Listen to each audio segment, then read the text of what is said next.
There's a few things to note about Fitzroy Pool if you've got the time and you're not too busy scoping out a concrete perch at which to bake and take in the scene, or maybe just plunging into the water to escape the summer heat.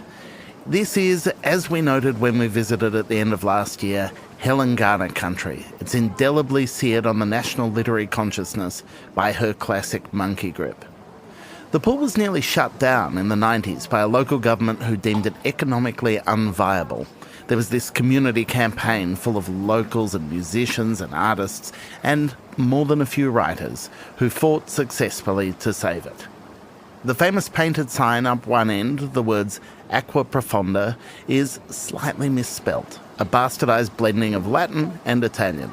Local law has it that it was painted in the 1950s by this pool manager who'd grown tired of, and I quote, hauling the kids of Italian migrants out of the deep end. It pops up again and again in our literature. Earlier this year I was reading Jock Sarong's magical new fantastical history Cherrywood and was delighted when the pool rated a mention.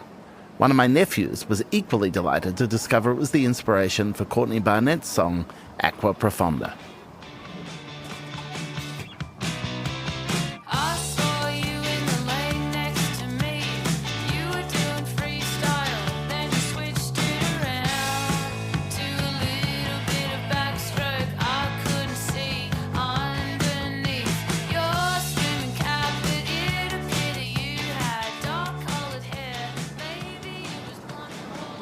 What a cultural impact this pool has had. So we are back. Again, it's our final episode audit of what the people lining the pool are reading.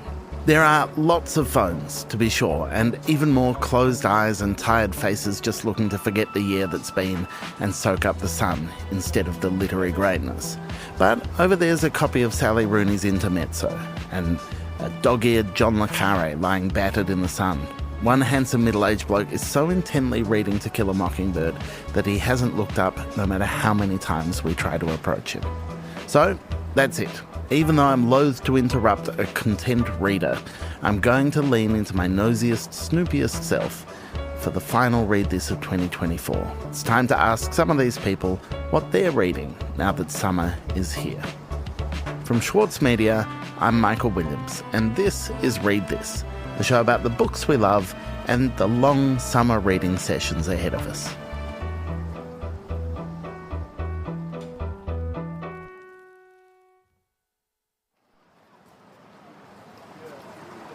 This is Clara, my producer. Hi, nice to meet you. I'm Charlie. Charlie, nice to meet you. Yeah.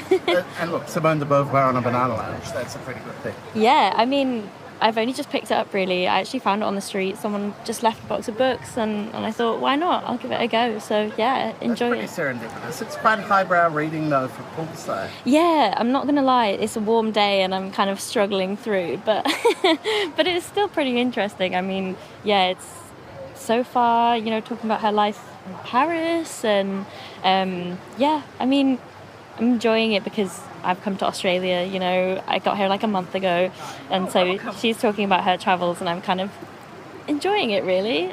Excellent. Well, I hope next time you pick up a box of books, it's slightly less worthy and a little more conducive to like summertime reading. Yeah, I think maybe I'll just give myself a really easy read after this and see what I can find.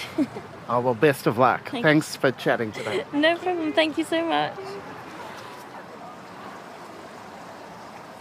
Do you mind if we hassle you while you're sitting in the pool? I'm going to sit down properly because I've discovered that my crouching has a shorter shelf life than I realised. If you could each say your names before you chat. I'm Millie. Ruby. I'm Phoebe. Now, Millie, I understand you're reading The Slap at the moment. How are you going with it? I am loving The Slab. I've been meaning to read it for years, and a few friends are reading it recently, and it's so fun. Bingey summer read, Melbourne cultural commentary, loving it. As one that you've heard talked about for years, how does it measure up with expectation? Like, is it more or less what you thought it was from the conversation around it, or is it a different beast? I think, my parents read it and they were really obsessed with it, and I always saw it on the bookshelf and kind of had it as like my parents' generation kind of story, but now maybe that I'm a bit older, resonates a bit more, and it's funny to imagine kind of our friendship group having children and navigating these questions about private, public school, cultural clashes in suburban Melbourne. So loving it. Which of your friends' kids you would most like to hit? We were literally just talking about this. Like, who would it be? Which friend would it? It's a good, talking point. Yeah. Well, it's a good thing. Did you bring something to read today? I did. I've got a couple books with me, actually. One of them is an advanced copy of Ritual by Chloe Elizabeth Wilson, which is coming out next year, which the whole shtick is like, imagine if your favourite cult beauty brand was actually a cult. So it's a lot of fun. It's very Melbourne. I'm loving it. And then I also brought a copy of The Shadow of the Wind by Carlos Ruiz Zafón, which I read many years ago, but I'm now trying to read in Spanish. I have to say, we did a circuit before to kind of work out who had books, and I saw the Zafón and then saw it was in the Spanish, and I was like, that's impressive. Someone's really committed there. I'm trying. There's a lot of Google Translate being picked up along the way, but Were you a fan of Shadow of the Wind when you first read it? I adored it, yeah. And I never went back and read the second or the third, so hoping to get there on this round. But yeah, it was a beautiful book, so gothic and so fun to imagine that Barcelona of the past. And did you bring a book today? Yeah, I brought two. I Couldn't Believe It by Chandelier, and then Unlicensed Bootlegging is a Creative Practice. Why did you pick those two, and why did you bring two? Is one a backup in case the first one doesn't make it? I just started Chandelier's one, so I wasn't sure if I was going to like it or not, but I think I will. And then the other one's more theory, art theory. You never know what mood you're going to be in. Yeah. No, I'm the same. I'm repeatedly mocked for having multiple books, but nothing worse than sitting down beside the pool and suddenly being like, oh no, why did I think I was a worthy person? I want trash, or the opposite. Yeah. Absolutely. Thank you all so much, and it feels very intrusive at the pool, but it's really great to chat to you. I'm thrilled that you're reading Jackie Collins by the pool. Tell us about Deadly Embrace. So I've actually only just started it. This is probably my 30th Jackie Collins in the last few months. I'm writing a book on Jackie Collins with a colleague of mine. So this is technically work. Amazing. But I love her. I was quite late to the bonkbuster genre, you would say. So I've read a lot of Jackie Collins quite quickly, and she's amazing. So I haven't read this one, but it's the third in a series with Madison Castelli, who is this journalist woman, and she's found out her dad possibly murdered her mother, and they're all just full of characters like this. And she's flying to LA to go have dinner with her friend who's a TV presenter, and someone's going to get kidnapped. Someone will probably get murdered again. Is this your primary genre of reading, or is this a kind of reading where you enjoy it, but then you read other stuff for pleasure or other stuff differently? I read quite widely, I think. So I'm an academic. So I work at university and I teach genre fiction. Romance is my specialty, so that's kind of where the Jackie Collins thing came from. But for pleasure, I read much more widely than that. I'm very, very fussy with romance reading, this kind of reading, I think because it's my job a little bit. But I quite like crime fiction, love a bit of fantasy. I'm reading another book, which is a kind of retelling, Nettle and Bone. It's a fantasy kind of fairy tale retelling, which is quite good. And last question before I let you go, did you watch the adaptation of Rivals, the Jilly Cooper book, and what did you think of it? I loved it. I'm thrilled they're doing a second season. I think they've really lent into kind of the 80s nostalgia of it, actually adapting it also for modern 2024 sensibilities. These books can be problematic in some of the lingering, especially the 80s ones, the racism, they're quite homophobic in some ways. So it's nice that they've managed to kind of make something that's palatable in 2024 in the TV show. It looks like what these books make me imagine. That's the pool saying that's enough. Jilly Cooper talk. See? Oh, perfect. A test. Thanks heaps. I just finished Love and Other Demons by Gabriel Garcia Marquez. Oh, excellent. Yeah, I really love Marquez. And the only thing I haven't read by him is Love in the Time of Cholera, and then I found that in a book library the other day, so it looks like it's all meant to be. What is it you like about his books? He's so primal. He's so it's very raw. I like visceral, the way he talks about emotions, people's relationships and things like that. But And I guess obviously this saga, it's like everything turns back in on itself and stuff like that. It's really nice. That's my take, at least. No, I love it. Are you guys big readers, or is it something that you only get to give over to, like, Summer sitting around? I read. He also sells. We both read. I work at readings. The conflict of interest. And we've got a journal over there, and we've got an editor over there as well. I think I saw a meme about a long time ago about monkey grip and the circular. Yeah. That you come to the pool and therefore a part of the original lives on in the. Yeah. No, there is a circle happening. We're all kind of subject to the cliches of literature. Yeah, that's fine. It's a healthy thing. I haven't seen a monkey grip today. I did see someone reading Ghana when I was here last week, and I was like, all right. Footy one. Yeah. Really good. Yeah. I loved it. Yeah, the season. My partner works for Penguin, and she got it for me 3 months. We're trying to pull some strings, and it arrived 45 minutes before we went out for my birthday dinner. Oh, that's pretty good. It's pretty good. And Helen, I live in Flemington, and Helen lives nearby, and so we see her around a bit. That's pretty good. You guys, thank you. You've really delivered on the Melbourne vibes. Yeah. Okay, I think I have pestered enough people for the day. Microphone away. Time for a dip.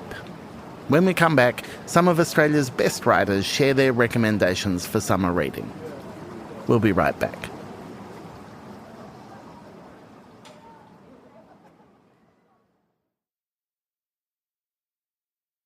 This year we hosted 45 writers on Read This, each and every one of them an unmitigated delight. We couldn't be more grateful to them for their company, for their generosity and their wisdom. And you can catch up on the archive of those episodes anytime. That can be your company on the long road trip ahead, or maybe when you're cleaning the house after you've gotten rid of the relatives and you're munching on leftovers. And not just hours of excellent listening to the Read This archive, but once you're done, you can go to the audio version of the books we discussed. You'll be spoiled for choice. So, if you need one more recommendation before the year is done, maybe there's a Christmas gift you've forgotten, maybe you're just thinking about your own book list for those days off, we've invited some of our supremely well-read guests from this year to offer their advice for summer reading. Hello, my name's Bryony Doyle, and it was wonderful to be a guest of Read This in 2024, the year of novels that are both thought-provoking and titillating. So my recommendations for the summer are The Safe Keep by Yael van der Woorden and All Fours by Miranda July. I say pick the first if you want racy historical content, and the second if you want to stay in the racy present. Both are queer, smart page-turners with important social implications for a summer that will be hot yet deeply engaged. I hope you enjoy. My name's Bruce Pascoe, and my favourite book for the year was Time's Monster by Priya Satia. This is a work of genius. Hi, my name's Melanie Cheng, and last Christmas I was engrossed in Yumna Kassab's book, The Lovers. I just adored it, and I would love to be encountering it again for the first time this summer holiday. It is fable-like, magical, but it was also brimming with truth about love across the life cycle, good and bad. I just think Yumna is one of the smartest writers working in Australia today. I highly recommend it. You won't be disappointed. I'm Robbie Arnott, and my summer reading recommendation is Deep Water by James Bradley. Maloi, my name's Winnie Dunn, and I'm the author of Dirt Poor Islanders. My summer reading recommendation is The Tribe by Michael Muhammad Ahmed, who is my dear friend. The Tribe, in its anniversary edition, which was published this year, is about members of a small Muslim sect who fled to Australia just before the civil war in Lebanon. So it really is a book that speaks to our times, despite the fact it was published 10 years ago. What I really love about The Tribe is that it focuses on 3 generations of an extended family as seen through the eyes of one of its youngest offsprings, a child named Bani Adam. So The Tribe is short and sweet and perfect for summer reading. Au revoir. Hi, I'm Claire Wright, and 2024 has been a big year for me with the completion of my Democracy trilogy, which I've been working on for over 2 decades. with the publication of the final instalment, Naku Daruk. And what I'm looking forward to diving into this summer is appropriately a trilogy, and that's Frank Morehouse's The Edith trilogy. I can't quite believe that I've never managed to get to these books. So many people would have expected that it would be right up my alley and that I would have taken to them like a duck to water. But instead of continuing to mix my metaphors, I'm just going to start reading them top to bottom. And I think it's going to be a very happy summer's worth of reading. Happy summer to you too. What a treat. A big thank you once again to all our guests from this year. One of the reasons this show is so much fun to make is that the best writers are always terrific readers themselves. It's the books we love, the stories behind them, the authors we love, and the stories they read themselves. So just to finish up, for a different flavour of summer, there's a poem that I go back to this time of year without fail. It's by the late glorious genius John Clarke, who put together a collection called the Even More Complete Book of Australian Verse. The book took as its central conceit the idea that the world's great poets were all actually Australian, and they're best understood through that lens. It's both an absolutely pitch-perfect literary satire, but also they're gorgeous poems in their own right. The John Clarke version of Dylan Thomas, he calls Dylan Thompson, and introduces him as a martyr to the Terps who often woke in unfamiliar circumstances and attempted to catch the speech rhythms of the sea. Here's John reading that poem. I think it's glorious. A Child's Christmas in Warrnambool. One Christmas was so like another in those years around the Seatown corner now, that I can never remember whether it was 106 degrees in 1953 or whether it was 103 degrees in 1956. All the Christmases roll into one down the wave-roaring, salt-squinting years of yesterboy. My hand goes into the fridge of imperishable memory, and out come salads and sunburn lotions, the brief exuberant hiss of beer being opened, and the laugh of wet-haired youths around a Zephyr 6, the smell of insect repellent and eucalyptus, and the distant, constant, slowly listless bang of the flywire door. And, resting on a Formica altar, waiting for Ron, the biggest pav in the world, a magic pav, a cut-and-come-again pav for all the children in all the towns across the wide, brown, bee-humming, trout-fit, sheep-rich, two-horse country. And the aunts, always the aunts, in the kitchen on the black and white photographed beach of the past, playing out the rope to a shared childhood caught in the undertow and drifting.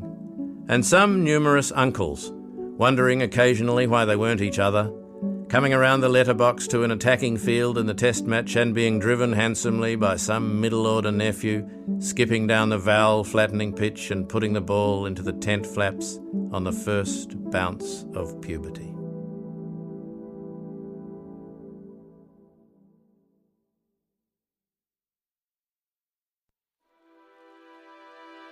That's it for another year of Read This. Thank you so much for your support and enthusiasm for the show in 2024. It's been an utter delight to bring you conversations with our favourite writers from all around the world. A special thank you to our sponsor, the ARA Group. They came on board mid-year, and with their support, the show remains possible. And a thank you also to everyone here at Schwartz Media. From Maury Schwartz down, the whole team couldn't be more supportive and more inclined to have a chat about what they're reading in the kitchen. Thank you all. The Read This team is small but indefatigable and utterly tireless.